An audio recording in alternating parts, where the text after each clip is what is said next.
Andrew to receive six-figure payout to cover move as part of relocation settlement. It's the kind of royal drama that sounds straight out of a scandalous Netflix series, except this one's unfolding in real life. Prince Andrew, once one of the most privileged men in Britain, now finds himself packing his bags under royal orders. The disgraced Duke, stripped of his official titles and facing a future far removed from the regal life he once knew, is reportedly set to receive a six-figure payout to help him settle into his new, humbler home. Yes, you heard that right. A man who once lived among chandeliers and sprawling gardens is getting a relocation settlement, almost like a corporate executive forced into early retirement. Only this time, the company is the Crown, and the CEO is King Charles himself. Sources close to Buckingham Palace suggest that the move is part of a larger plan to quietly phase out Andrew from royal life, a final act of housekeeping by a monarch determined to protect the institution's image. After months of speculation about Andrew's future and tense negotiations behind palace doors, the king has reportedly approved a one-off payment designed to make the transition less uncomfortable for his brother.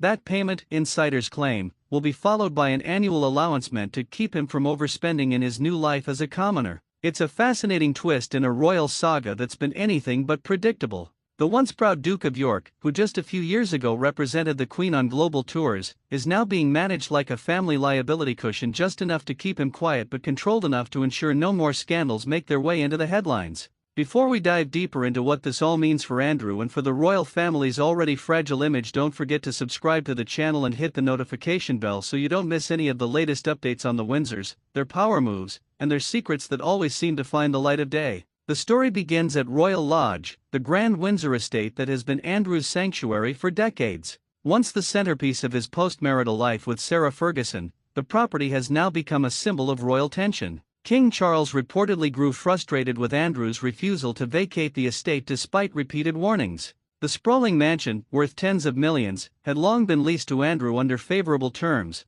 but that arrangement no longer sits well with the king. He's on a mission to streamline royal finances, modernize the monarchy, and distance the family from controversies that have haunted them for years. For Charles, Andrew's presence at Royal Lodge is a problem that needs solving discreetly but decisively. And so, a relocation settlement was born. According to insiders, the deal includes a substantial lump sum to cover the logistical costs of moving and refurbishing a smaller home on the Sandringham estate in Norfolk. This is reportedly where Andrew will now live out his days in relative seclusion. The move, as one royal aide put it, isn't just about a new address, it's about closing a chapter. The king's advisors have even described the payment as a soft landing, ensuring Andrew has enough to maintain dignity but not enough to fuel extravagance. It's a delicate balance, one that keeps him comfortable but contained. Andrew's financial situation has been a point of fascination and speculation for years. Since stepping back from public duties amid his association with Jeffrey Epstein,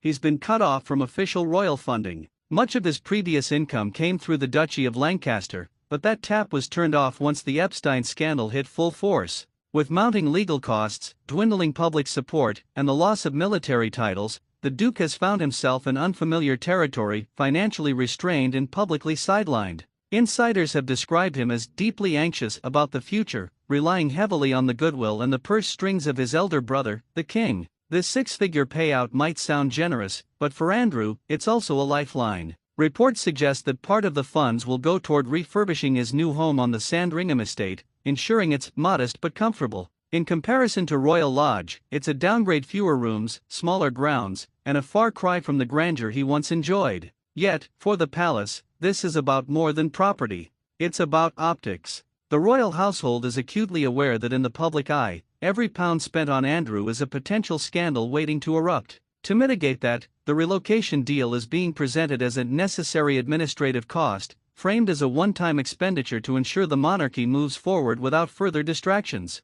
The irony, of course, is hard to ignore.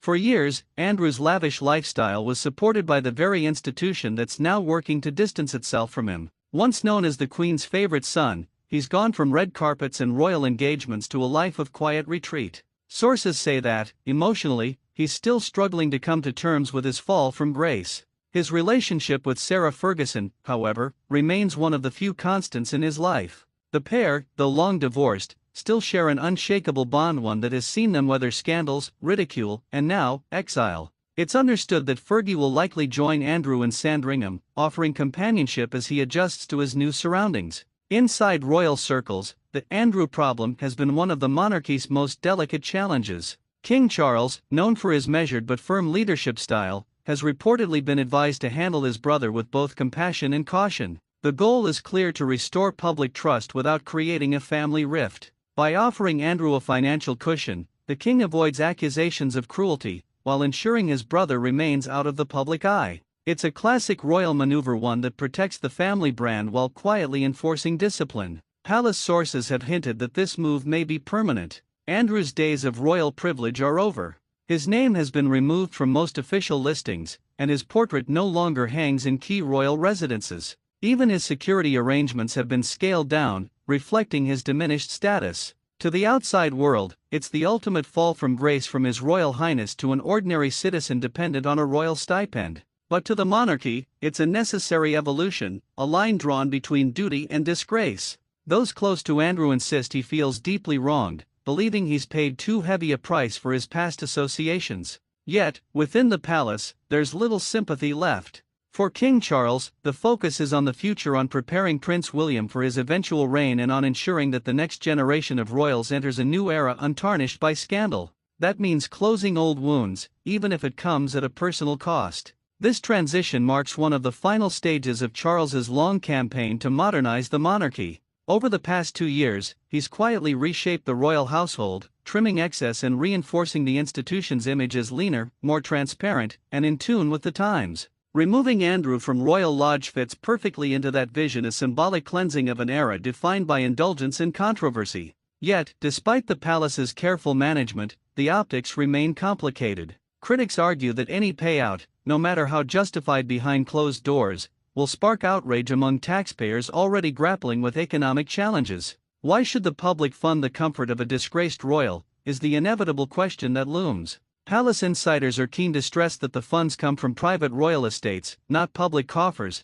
but for many, the distinction makes little difference. To them, Andrew's relocation settlement is another reminder of a monarchy still insulated from accountability. For Andrew himself, this move could be both a punishment and a reprieve. Away from Windsor, he'll have fewer eyes on him, fewer photographers at his gate, and fewer whispers in his ear. It's a forced quiet, but perhaps the only peace left available to him. Friends say he's been spending more time reflecting, writing, and reading, determined to find purpose again. Whether that means a comeback of sorts or a permanent retreat remains to be seen. But for now, the Duke of York's royal chapter has officially closed. What happens next will depend on how discreetly he can live and how well he can avoid the kind of attention that once destroyed him. The palace will continue to monitor, manage, and, if necessary, intervene, because when it comes to the House of Windsor, no exile is ever truly final, and no scandal is ever completely forgotten.